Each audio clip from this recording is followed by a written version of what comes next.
आपको स्टेप्स भी बच्चे आप लोग को बताए थे, याद है? फिर से बता दीजिए ना सर एक बार। फिर से सर बता दीजिए सर, विस्तार से फिर से। ठीक है, फिर से हम एक बार कर देते हैं, क्लियर कर देते हैं।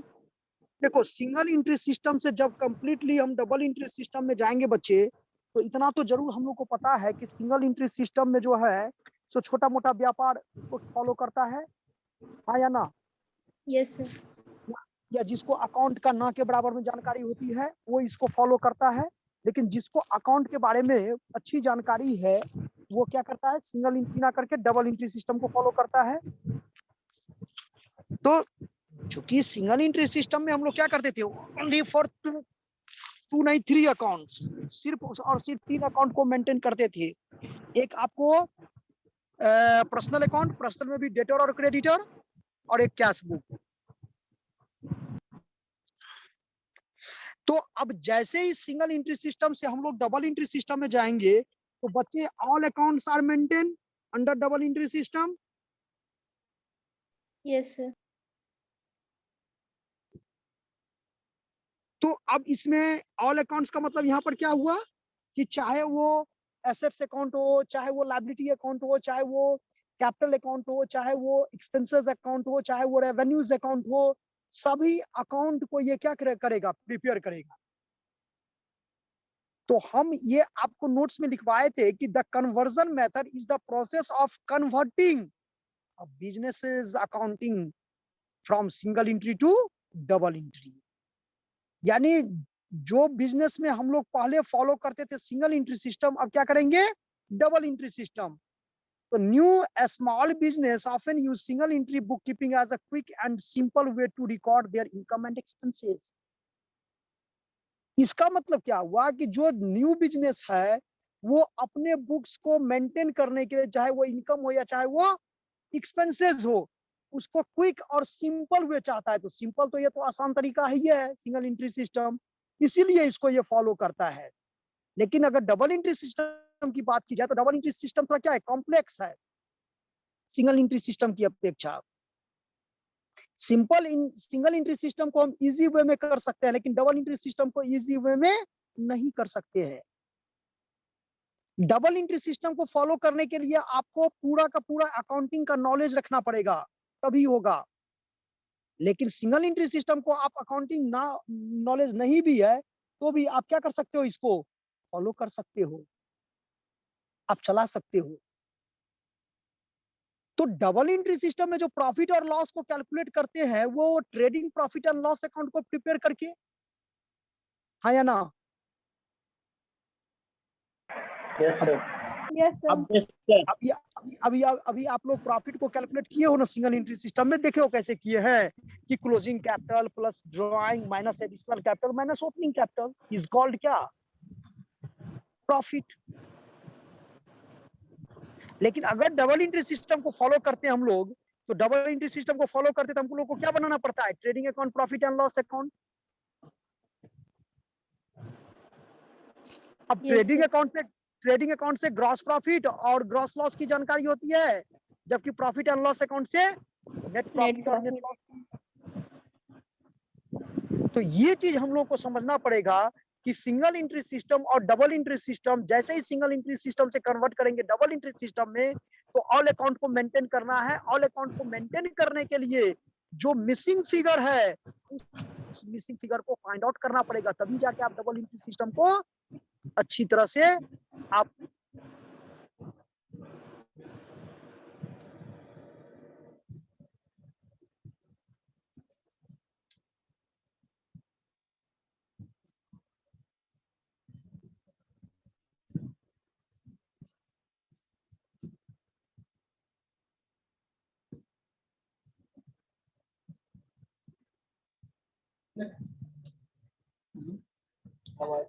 आवाज चल रहा है।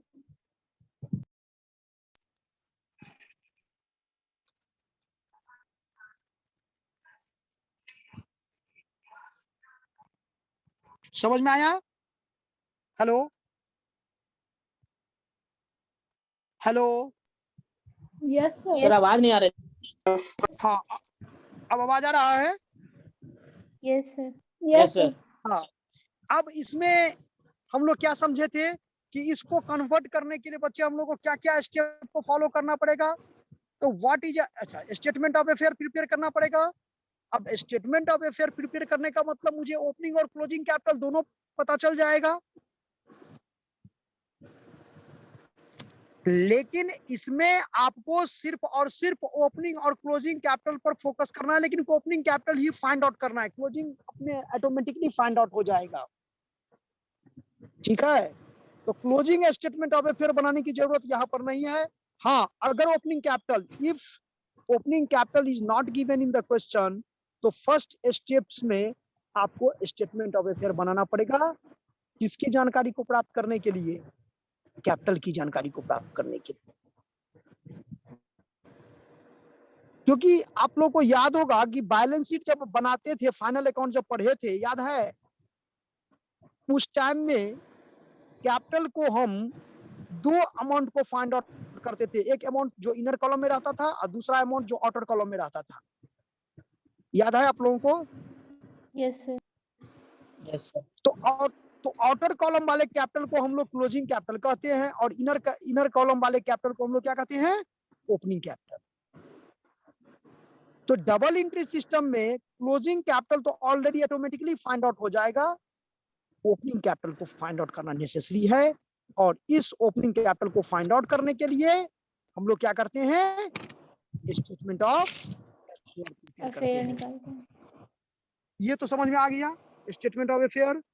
उसके बाद Yes, sir. दूसरा क्या बताएंगे बच्चे आप लोगों को? याद करो। तो opening statement of affair. Second point बताए थे कि जो भी post all transaction in double entry journal entry system, जितना भी ट्रांजैक्शन है उसको डबल एंट्री सिस्टम हम लोग क्या करेंगे? फॉलो करेंगे, जिसमें we all also need to prepare the following accounts. कौन कौन सा अकाउंट्स? तो total debtor account, total creditor account, total bill receivable account, total bills payable account. Nominal account for income and expenses need to be created to using information from the cash account। यानी cash account में जो information दिया हुआ है, cash book अगर बना हुआ है तो उसमें इनकम एक्सपेंसेस का जिक्र किया होगा। ठीक है ना? तो उससे हम लोग इसका इंफॉर्मेशन ले लेते हैं। उसके बाद ट्रायल बैलेंस बनाना कोई जरूरी नहीं है, यही 4-5 लेजर याद रखिएगा। Statement of affair, debtor account, creditor account, bill receivable account, bills payable account, उसके बाद कैश बुक। हो गया, इतना ही आपको बनाना है डबल एंट्री को फॉलो करने के लिए। अब यहाँ पर कुछ एडजस्टमेंट का पार्ट रहता है। हाँ, ये भी कोई जरूरी नहीं है कि सभी कन्वर्जन मेथड में हम ऑल लेजर को प्रिपेयर करेंगे ही करेंगे। डेटा रहेगा तो करेंगे, डेटा नहीं रहेगा तो छोड़ देंगे। अब राजेश आप बोल रहे थे बिल रिसीवेबल में सर 1880 रुपया कैसे आया, यही पूछ रहे थे ना? 2880 सर। 2880। हाँ, Yes, तो sir. ठीक है, 2880 कैसे आया? आप एक बिल रिसीवेबल का लेजर बनाओ, उसमें लिखो to balance BD. To balance BD में देखो ओपनिंग कितना है? ओपनिंग बिल उसमें रिसीवेबल कितना है? 1480। तो 1480 लिखिए एक जगह टू बैलेंस बीडी 1480। में। अच्छा, अब कैश रिसीव फ्रॉम बीआर होगा बच्चे? क्वेश्चन में लिखा होगा cash sir. Receive from cash receive from BR. Yes, sir. Yes, sir. Cash receive from BR दिया हुआ है। तो Yes, इसका sir. एंट्री जर्नल एंट्री क्या होगा? अगर हम कैश रिसीव कर रहे हैं बिल रिसीवेबल से, तो क्या लिखेंगे? Cash account DR to bill receivable. तो जब बिल Yes, sir. रिसीवेबल का लेजर बनाएंगे तो क्या लिखेंगे? बाय कैश नहीं लिखेंगे।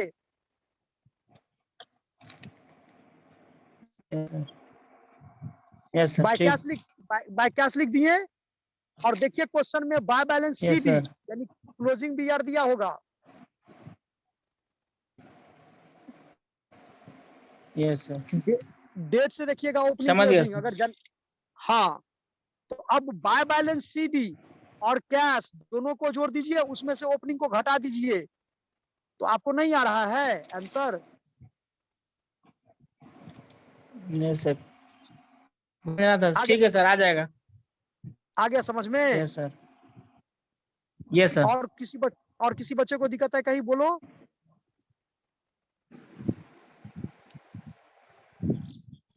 आपको ये फॉलो करना ही पड़ेगा अगर मिसिंग फिगर है। अब हम आपको डेटर अकाउंट के बारे में बताए थे कि how to calculate credit sales, cash receive from debtor, opening debtor and closing debtor. ये 4 आइटम जो है वो किस लेजर से कैलकुलेट होता है? डेटर्स अकाउंट से। फिर से सुन लीजिएगा, how to calculate credit sales, cash receive from debtor, opening debtor, closing debtor. ये 4 आइटम में 3 अगर दिया हुआ है तो चौथा एक मिसिंग फिगर निकल जाएगा। यही चीज आप देखे होंगे क्रेडिट सेल्स हम लोग फाइंड आउट किए। अभी उसी क्वेश्चन में देखिएगा राजेश, डेटर अकाउंट भी बनाया हुआ है। Yes. तो देखिए उसमें बैलेंसिंग फिगर में क्या है? क्रेडिट सेल्स है। 2 क्रेडिट सेल्स लिखा, 2 लिखा होगा। सर एक बार ये क्वेश्चन बता दीजिए ना बनाकर। चलिए क्वेश्चन कहाँ पर है? क्वेश्चन आप लोग क्वेश्चन सेंड कीजिए, हम बना देते हैं 2 मिनट में। यस सर, मेरे पास हम सेंड कर देते हैं। ठीक है, रुक जाओ मुस्कान, हम आपको होस्ट बना रहे हैं, आप इसको स्क्रीन शेयर करोगी। नहीं सर, हम आपको सेंड कर दे रहे हैं। हाँ तो कर दीजिए व्हाट्सएप पर।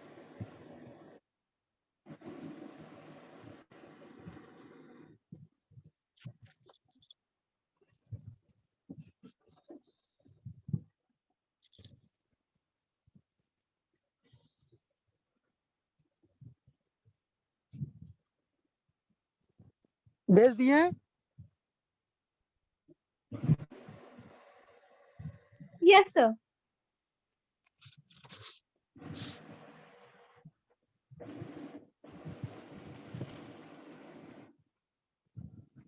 देखिए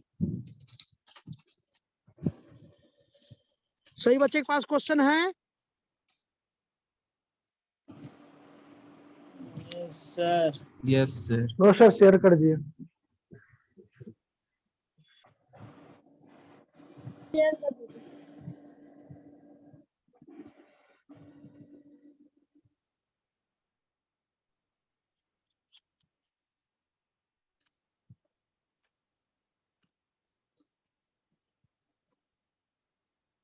देखिए दिखाई दे रहा है question? Yes sir. from the following particulars extracted from the books of Mr. B kept under single entry system, you are required to find out the figures for credit sales and credit purchase. देखो 2 data आपके पास में available है, 2 data करा है find out करने के लिए। कौन कौन data? Credit purchase and credit sales. तो आप देखो कि credit purchase is calculated from the total creditors account and credit sales is calculated from the total debtor account. ये पॉइंट आया समझ में? बताओ। यस एक बार सर। फिर से बोलिए सर क्या?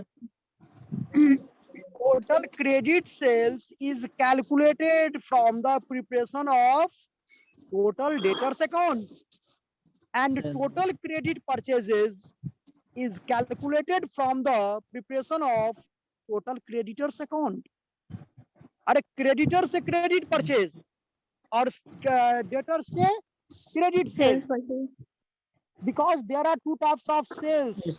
as well as purchases, cash purchases and credit purchases. Sorry, cash purchases and credit purchases और cash sales and credit sales. Yes, sir. cash purchases and cash sales किसमें रहेगा? कैश बुक में रहेगा।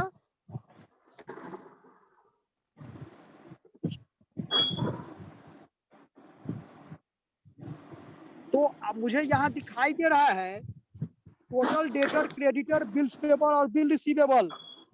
तो सबसे पहले इसमें देखो बच्चे, क्रेडिट सेल्स निकालने के लिए पहले आपको क्या निकालना पड़ेगा? Bills receivable account.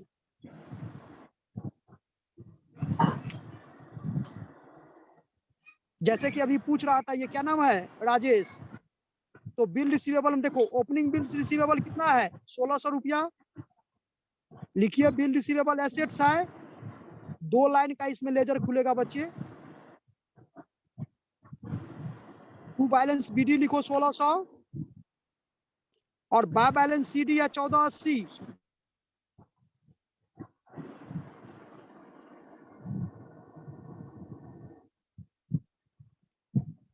और बाय में लिखिए by cash account 3000। Yes sir. तो अब बाय साइड में 2 डेटा है और 2 में 1 डेटा है, तो दोनों को जोड़ करके उसमें से 2 में से घटा दीजिए, वही हो जाएगा 2 debtors account.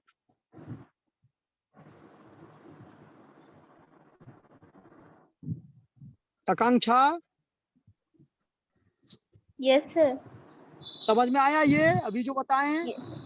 Yes no sir. Sir. नहीं आया समझ में? डेटर क्या है, एसेट्स है कि लायबिलिटी है? सर आगे एसेट है। एसेट। बिल रिसीवेबल क्या है, एसेट्स है कि लायबिलिटी एसेट है? है। एसेट तो है। Both are debit balance. Except sir. अच्छा। अब देखो हम कैसे इसको बनाएंगे, अब इसको क्वेश्चन सब बचे ले लिए स्क्रीनशॉट। Yes sir. देखो हम कैसे बनाते हैं, क्योंकि मोबाइल पर थोड़ा स्पेस कम रहता है इसलिए नहीं हो पाता है बच्चे, लेकिन फिर भी हम कोशिश करते हैं। एक एक करके बनाइए सर, हो जाएगा। देखो यहाँ पर हम बना दिए, ये लाइन खींच दिए, ठीक है। ये देखो ये बीचों बीच लाइन खींच दिए, अमाउंट का कॉलम खींच दिए, यस सर। यहाँ पर भी अमाउंट का कॉलम खींच दिए, ठीक है। यहाँ पर कर दिए। अब ये तो जानते हैं आप, डेट पार्टिकुलर अमाउंट सब हो जाएगा। देखो तो टू बैलेंस बीडी, आकांक्षा बताना तो थोड़ा, क्वेश्चन में टू बैलेंस बीडी कितना लिखा हुआ है, ओपनिंग बिल रिसीवेबल कितना है? 1600। 1600। 1600। तो 1600 हम यहाँ पर लिख दिए। अच्छा, बाय कैश अकाउंट हो जाएगा, जो बिल रिसीवेबल रिसीव कर रहे हैं, ये कैश में कितना हो जाएगा, 3000। 3000। और by 3000। Balance CD, by balance CD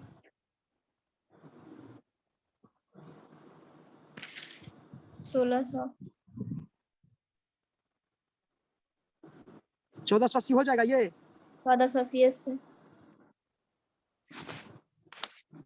तो 1480, अब इसको जोड़ो तो कितना हो रहा है, 4480। 4480 सर। तो 4480 में से बच्चे 1600 रुपया घटेगा तो कितना आएगा, 2880 नहीं आ जाएगा? Yes sir. 2880। Yes sir. Yes यही तो सर। टू लिख लेंगे, to debtor account, to debtors account 2880। अब आया समझ में? अब Yes, आया sir. कि नहीं आया समझ में, कि फिर भी नहीं आया समझ में, बताओ। आ गया सर। आ गया सर। चलिए, अब जैसे बिल रिसीवेबल अकाउंट बना लेंगे तो किसका लेजर बनाएंगे, अब डेटर अकाउंट का।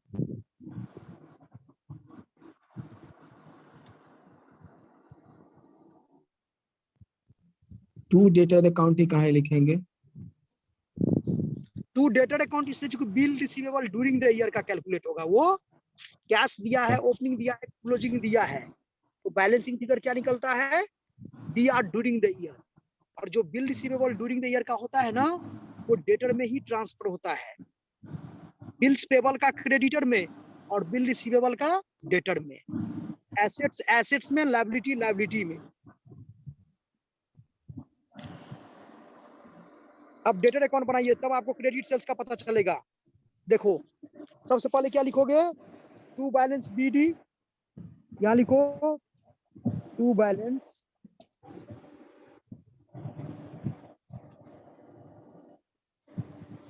देखो डेटर का ओपनिंग बैलेंस कितना है बच्चे, बैलेंस है सर।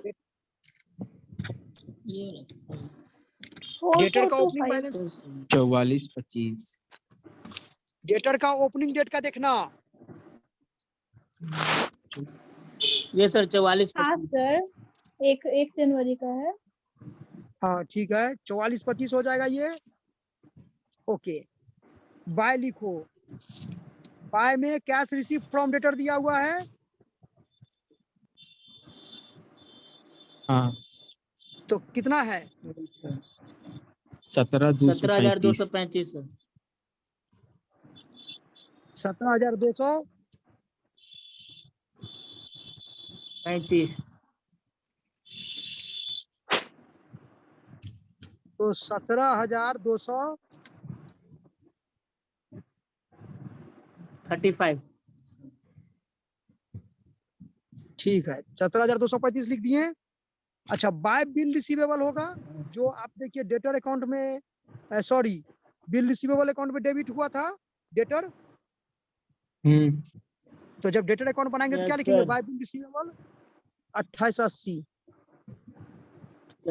ठीक है, 2880 क्रेडिट में हो जाएगा सर ना। हाँ। अब लिखिए बाय।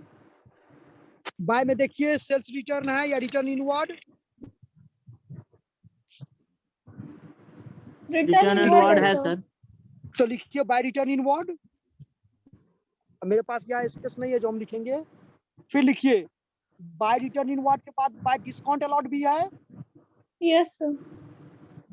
ये देखो, यहाँ पर ये समझना है कि डिस्काउंट अलाउड, अलाउ हम करते हैं कस्टमर को, यानी डेटर को, और डिस्काउंट रिसीव किससे करते हैं? सप्लायर से, यानी क्रेडिटर से। तो डिस्काउंट अलाउड डेटर अकाउंट में और डिस्काउंट रिसीव क्रेडिटर अकाउंट में। सेल्स रिटर्न डेटर अकाउंट में, तो परचेज रिटर्न क्रेडिटर अकाउंट में।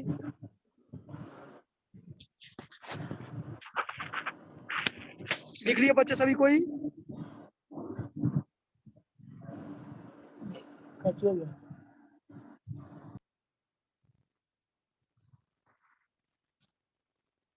अब देखिए इसमें क्या क्या है। देखिए डेटर ओपनिंग लिख लिए 44-25, ठीक है। टू बैलेंस बीडी लिख दिए, कैश रिसीव फ्रॉम डेटर भी लिख दिए, डिस्काउंट अलाउड भी लिख दिए। बैड डेट्स रिटर्न आप लिखिए 255।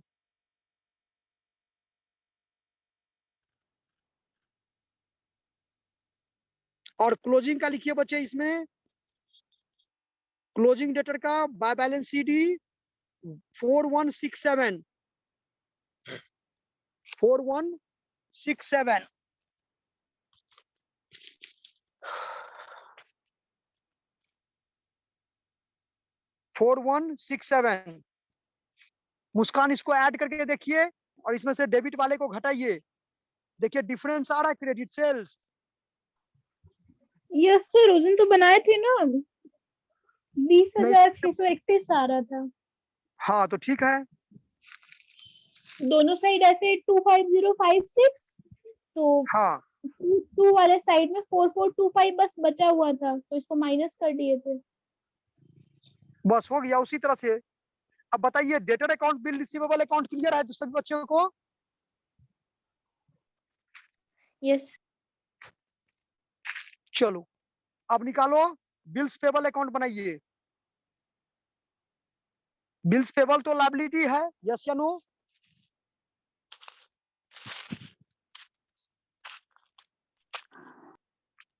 बिल्स पेबल क्या है? लायबिलिटी है ना? Yes sir. Yes sir. तो लायबिलिटी का बैलेंसिंग फिगर क्या होता है बच्चे? डेबिट की क्रेडिट? क्रेडिट लायबिलिटी का सर। बैलेंस क्रेडिट होता है। तो लिखिए by balance BD.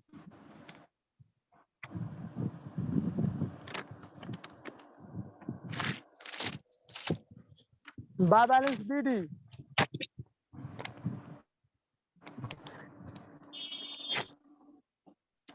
By balance BD में बिल्स पेबल में कितना आप लिखोगे? 500 रुपया।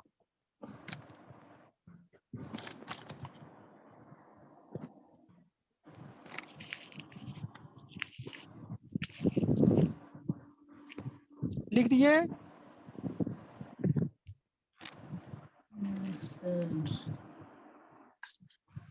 बाय बैलेंस बीडी 500 लिख दिए। Yes sir. लिखिए 2 में